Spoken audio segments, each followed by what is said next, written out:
Mahigit 100 sila, no? Ginawa silang sex slave dito sa bahay na pula na to nung panahon ng Hapon. Ayan po.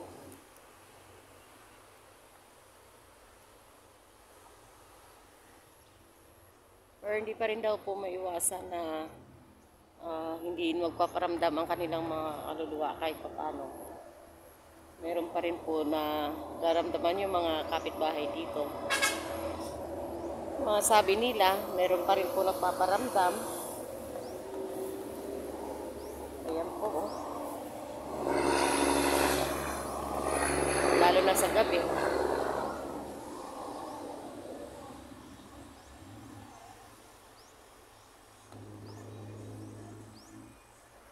Masyado na siyang masukal sa likod ng mga idol. Ayun eh. Tabi-tabi po, nagturo ako. Bawal daw yun. Agatin yung kamay. Ayan.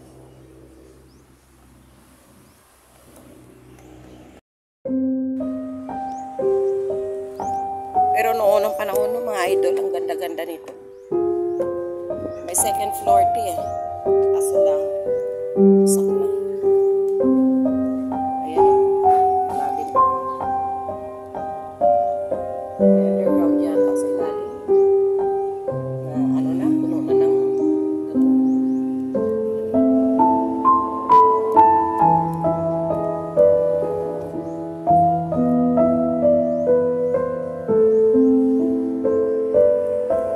Lara talaga. Noong unang panahon, nagiging ayaw ng CR.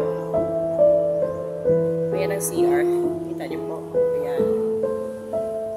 Meron po dyan dati, noong panahon ng Hapon, meron po dyan pinatay sa CR. Yung mga kababayan natin na nirape ng mga Hapon. Yan po. Tapos ang pagkakaalam ko, hindi ko lang alam kung saan na ano yung hagdan, no? Punta second floor. Kasi may entrance din doon. Dito siguro. Ayan. Yan ang terrace eh. Sa second floor. At saka ito. Ayan sa taas. Terrace yun. So wasak na talaga no kuya. Nasukal na masyado. Ayan mga idol no. Mga sukal na talaga. Oo.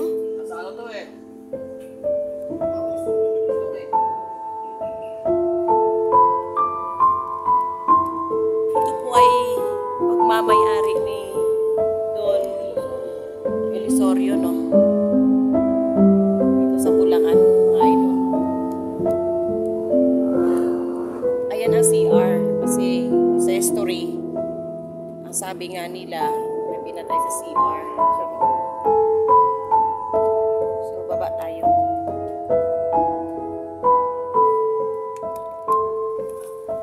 Uy, kaya ko ba? Urong ka dun, tatalon ako. Ay po. Sorry. Ayan o. Ito yung CR. Mga idol, oh. Ayan, dito nagpakamatay eh. Yung isang kababayan natin noong unang panahon na hindi niya na matiis yung ginagawa sa kanya ng mga Hapon. So, dito, nagpakamatay na lang daw siya. Ito, terrace ito sa second floor. Ayan, terrace din yan, no? Ang laki nitong bahay na ito. Sobrang ganda dati. Pero ngayon, kasi nasira na rin siya ng mga bagyo. Maraming bagyong dumaan. So, nagliparan na yung bubong nito. Ayun, yung aray ko. Ayan, may mga butas-butas pa doon. Tago sa labas yun. Ayan, taas no. Gawa lang talaga siya sa kahoy. Yung gitna. Pero yung labas po.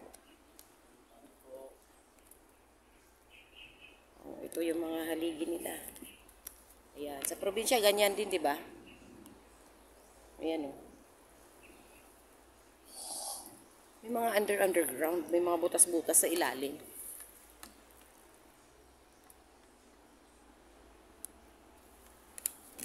So ito, ewan ko kung ano itong nasa likod dito.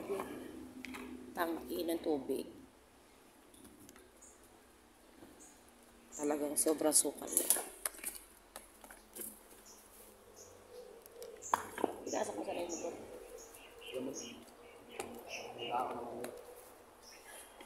Ano kaya ito? Dito. Kusina, no? Ayan, wasak na talaga siya. May unan. Kung sila nang susunod na.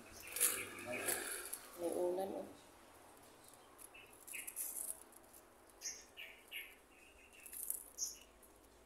Grabing sukal na. Sa likod. At ang sabi-sabi nila noon ng mga idol, dito sa likod, dito rin pinapatay yung mga kababayan nating lalaki, mga Pilipino. Dito daw binibitay. Ayan.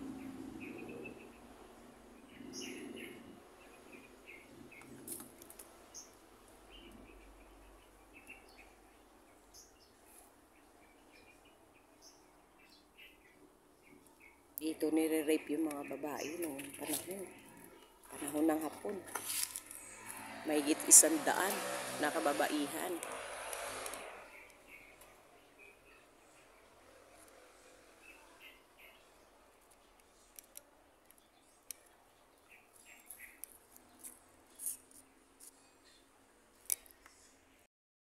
Pinarga na yata yung ano Ito natin. mga idol, oh. Ito yung ilalim ng kanilang entrance. Ito yung entrance ng bahay. May basement dito. Maliit lang naman. Ganyan lang siya. Ginawa na tong tambakan ng basura, oh. Ayan, oh, mga basura. Maliit lang naman, oh. Pero ang balita, ililipat daw to sa Bataan, no?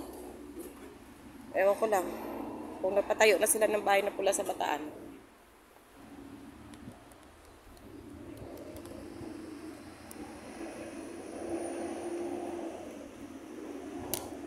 Dati sikat na sikat ito. Kaganda-ganda ngayon. Parang tao lang yan. So, akit tayo ng mga idol. Tulak mo ako. Ay, hindi. Ikaw pala una. Tapos, Oo na. ano ba yun? Ikaw mauna. Oo. Okay. Delikado to, ah. 1, 2, 3. Hawak ka lang mabuti tayo kung mabuse yan. So, ito pa, oh. Buhay pa yung halaman, no? No? Nung medyo buo pa yung bahay, yung halaman na to, no, mga idol, nandito na to. Pati ito, oh. Yan. Hanggang ngayon, oh, nandiyan pa sila. So, hindi na natin na maikot yung kabila dito sa kabilaan, no? Kasi masyado nang masukal mamaya. Makagat tayo ng ahas. Yan.